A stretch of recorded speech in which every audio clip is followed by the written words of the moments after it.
গ্যাসের আচরণের mock test কি করে দিতে হবে সেসব তো আমি বলবোই, তার পাশাপাশি আমি আরেকটা চ্যাপ্টারের মক টেস্টের কথা তোমাদেরকে বলবো, ঠিক আছে? এটা কবে নেব না নেব সেটা সম্পর্কে বলবো, তাই ভিডিওটা ভালো করে শোনো, না হলে কিন্তু গ্যাসের আচরণের মক টেস্ট দিতে অনেকের কিন্তু প্রবলেম হবে, সত্যি কথা বলছি, অনেকের প্রবলেম হতে পারে। তাই কি করতে হবে না করতে হবে যাতে তুমি মক টেস্টটা ঠিকঠাক মতো দিতে পারো, তো সেটা ভিডিওটা দেখার পর তুমি বুঝতে পেরে যাবে। গ্যাসের আচরণের মক টেস্ট হবে কোথায় হবে? গুগল ফর্মে হবে। তুমি ডেসক্রিপশানে গুগল ফর্ম পাবে, ঠিক আছে? লিঙ্কটা পাবে, লিঙ্কে ক্লিক করলে তুমি মক টেস্ট দিতে পারবে। কিন্তু প্রথমে প্রথমে কয়েকটা কথা শুনে নাও, না হলে কিন্তু মক টেস্ট দেওয়ার পর অ্যান্সার ঠিক করার পরও তোমার কিন্তু মক টেস্টের নাম্বার কম আসবে। প্রথমে জেনে নাও। আগে দেখো মক টেস্টের নাম্বার কত। মক টেস্টের নাম্বার হয়েছে 20 নাম্বারের, ঠিক আছে? 20 নাম্বার। এবার এই 20 নাম্বারের মধ্যে আমি এমসিকিউ দিয়েছি 10 নাম্বারে, ঠিক আছে? 10টা এমসিকিউ দিয়েছি, 10 ইন্টু এক নাম্বার করে 10 নাম্বার, ঠিক আছে? 10 নাম্বার এমসিকিউ দিয়েছি, আর শূন্যস্থান পূরণ এসব কিছু দেইনি, সত্য মিথ্যা ওইসব কিছু দিইনি।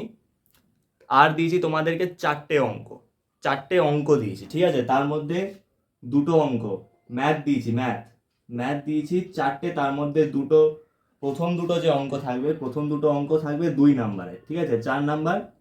আরও দুটো মানে পরের দুটো অঙ্ক থাকবে 3 নাম্বারের, মানে এই দুটো মিলে 6 নাম্বার। এবার টোটালটা যোগ করলে দেখবে তুমি 20 নাম্বারের হচ্ছে। এখানে কোনো তোমার অসুবিধা হবে না। কেন অসুবিধা হবে না? কারণ এমসিকিউতে অপশান দেওয়া থাকবে, এ বি সি ডি করে অপশান আছে, 4টে অপশান, যেটা কারেক্ট অপশান সেটাই তোমাকে চুজ করতে হবে, ওখানে তোমাকে কোনো লেখার ঝামেলা নেই।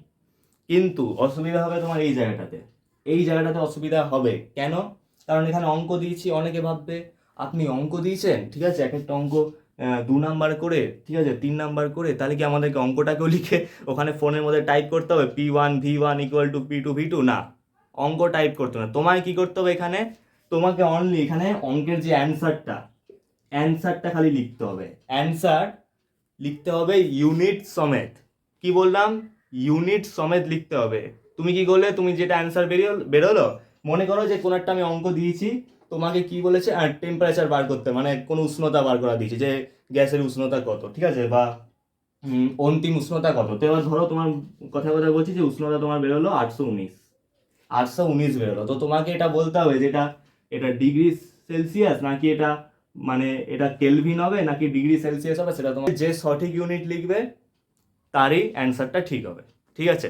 বুঝতে পেরে গেছো? এবার আমি যেটা বলছি ভালো করে শোনো। আমি আলোর মক টেস্ট নেবো, ঠিক আছে? বা অনেকে ভাববে যে আলোর পুরো চ্যাপ্টারটা, না, পুরো চ্যাপ্টারটা নয়। কতদূর নেব? যতদূর আমি পড়িয়েছি, পার্ট 1 থেকে পার্ট 6, প্রথম থেকে যেখান থেকে চ্যাপ্টারটা শুরু হচ্ছে ওখান থেকে নিয়ে কৌণিক চ্যুতি পর্যন্ত, আলোর প্রতিসরণের কৌণিক চ্যুতি পর্যন্ত, ঠিক আছে? কতদূর নেব আমি? কৌণিক চ্যুতি পর্যন্ত, ঠিক আছে? কৌণিক চ্যুতি পর্যন্ত, সবটা নয়, কৌণিক চ্যুতি পর্যন্ত, ঠিক আছে? কৌণিক চ্যুতি পর্যন্ত যতটা পড়ানো হয়েছে ওরই মধ্যে কোশ্চেন করব, ওটা তোমাদেরকে মক টেস্ট দিতে হবে। অনেকে ভাববে যে আপনি এই আধা মক টেস্ট কেন নিচ্ছি কারণ এই টপিকটা পর্যন্ত যদি ভালো মতো ক্লিয়ার থাকে তাহলে পরের টপিকে আসতে পারবো, না হলে কি হবে, পরের টপিকে যখন আমি ঢুকবো তখন এই টপিকটা ভুলতে শুরু করবে আর পরের টপিকটাও তোমার খিচুড়ি হয়ে যাবে। তাই আমি চাইছি কি এই টপিকের উপর একটা ছোট্ট মক টেস্ট হয়ে যাক, তোমরাও বুঝতে পারবে ক্লিয়ারলি যে তোমাদের অসুবিধা হচ্ছে কি হচ্ছে না, কোথায় প্রবলেম হচ্ছে সেটা তোমরা বুঝতে পারবে। সেই যেখানটা প্রবলেম হচ্ছে সেখানটা তখন তুমি নিজে রিভাইজ করতে পারবে, আমার ভিডিও থেকেও রিভাইজ করতে পারো কিংবা নিজেও রিভাইজ করতে পারবে, তখন প্রবলেমটা হবে না। কারণ ফিজিক্যাল সায়েন্স প্র্যাকটিসের সাবজেক্ট, প্র্যাকটিস করতে হবে নিজেকে, যেগুলো পুরনো পড়েছি সেগুলোকে নিজেরা যদি প্র্যাকটিস করো অসুবিধা হবে না। তো এটা বলার ছিল। আরেকটা যেটা বলার, ঠিক আছে, এটা এই যে মক টেস্টটা নেব, এটা আমি লাইভ স্ট্রিমে নেব নাকি গুগল ফর্মে নেব নাকি লাইভ স্ট্রিমে নেব, কোনটা তুমি বলছো? এটাতে নেব নাকি এটাতে নেব? তো এটা নিয়ে আমি দেখবে একটা আমার চ্যানেলের কমিউনিটিতে একটা পোল দিয়েছি, তো পোলের মধ্যে তুমি সেটা সাবমিট করো যে আমি লাইভ স্ট্রিমে নেব মক টেস্টটা নাকি গুগল ফর্মে মক টেস্ট নেব। গুগল ফর্মটা তো আমি এক্ষুনি বললাম যে কি করতে হবে না করতে হবে, সেটা তোমার ক্লিয়ার হয়ে গেছে। লাইভ স্ট্রিমটা অনেকেই জানে না, ঠিক আছে, যে ওটা কী করে মক টেস্টটা হয়। তোমরা টিউশনে কী করে পরীক্ষাটা দাও, ঠিক আছে, স্যার কোশ্চেন দেয়, তোমরা পরীক্ষাটা দিলে খাতাটা জমা করে দাও। এখানে তো আর খাতা জমা নিতে পারবো না, আমি তো অনলাইনে আছি। আমি লাইভে মক টেস্টটা নেবো, লাইভ স্ট্রিম, যেমনি একটা লাইভে সবাই ক্লাস করায়, লাইভে ক্লাস করায়, ঠিক সেইভাবে আমি লাইভে আসবো, কোশ্চেনটা স্ক্রিনে দেবো, ঠিক আছে, কোশ্চেনটা স্ক্রিনে দেবো, তোমরা কোশ্চেনটা পড়বে, পড়তে অসুবিধা হলে তখন তো আমি তো লাইভে থাকবো, আমি তোমাদের বলতেও পারবো যদি তোমাদের কোনো পড়তে মানে কোশ্চেনটাকে পড়তে যদি কোনো প্রবলেম হয়, ঠিক আছে। এবার তুমি নিজে সলভ করবে, আমি কিন্তু এখানে টাইমও দেবো, যেটা এখানে কি হয়েছে গুগল ফর্মে কোনো টাইম নেই, তুমি 1 ঘন্টা লাগাও কি 2 ঘন্টা লাগাও কোনো টাইম নেই, ভেবে চিন্তে অ্যান্সার করো, কোনো ব্যাপার না। কিন্তু এখানে টাইম থাকবে, লাইভ স্ট্রিমে যেমনি করে কি তোমাদের টিউশনে 25 নম্বরের পরীক্ষা নিল, টাইম দিল তোমাদের 1 ঘন্টা, ঠিক সেইভাবে আমি হয়তো 15 নম্বরের পরীক্ষা নিলাম, টাইম দেবো তোমাদেরকে আধ ঘন্টা বা 35 মিনিট। এবার ওই টাইমটার মধ্যে তোমরা নিজেরা করবে, তারপর যেই টাইমটা শেষ হয়ে যাবে তখন আমি কি করব, তখন আমি সলভ করব, মানে অ্যান্সারগুলোকে করে দেবো যেগুলো যেগুলো তোমরা পারোনি, আর তোমরাও বলবে যে কোনটা কোন অ্যান্সার করছো, ঠিক আছে। আর শেষে তোমরা নিজেদের মক টেস্টে কত পেলে সেটা তোমরা নিজেরাই চেক করতে পারবে, কারণ বুঝতে পেরে যাবে যে কোনটা অ্যান্সার, ঠিক আছে।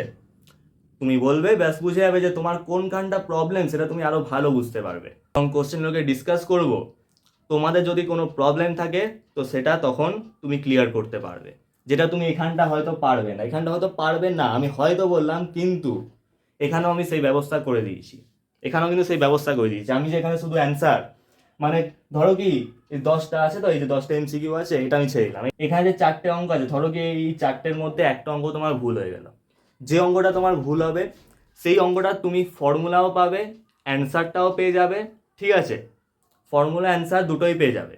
আর যে এর যে কনসেপ্ট, মানে আমি ইউটিউবের যে জায়গাটা পড়িয়েছি ভালো করে বোঝো, ইউটিউবের যে পার্টটাতে, মানে শুধুমাত্র ওই পার্টটা, মানে ধরো এত এত থেকে এত সেকেন্ড, যেখানটা আমি ওই অঙ্কটা করিয়েছি, অঙ্কটাকে বুঝিয়েছি, যদি মানে ইউটিউবের ভিডিও থেকে যদি আমি কোনো অঙ্ক দিয়ে থাকি, তো সেটা আমি ওই কনসেপ্টটা, ওইটুকু কনসেপ্টটা, পুরো ভিডিওটা না, খালি ওইটুকু কনসেপ্টটা, যে যতটা অঙ্কটা আমি করিয়েছি ওটাও আমি ওখানে দিয়ে দিয়েছি, ঠিক আছে। ওটা ক্লিক করলে তখন তুমি কনসেপ্টটাকেও দেখতে পাবে।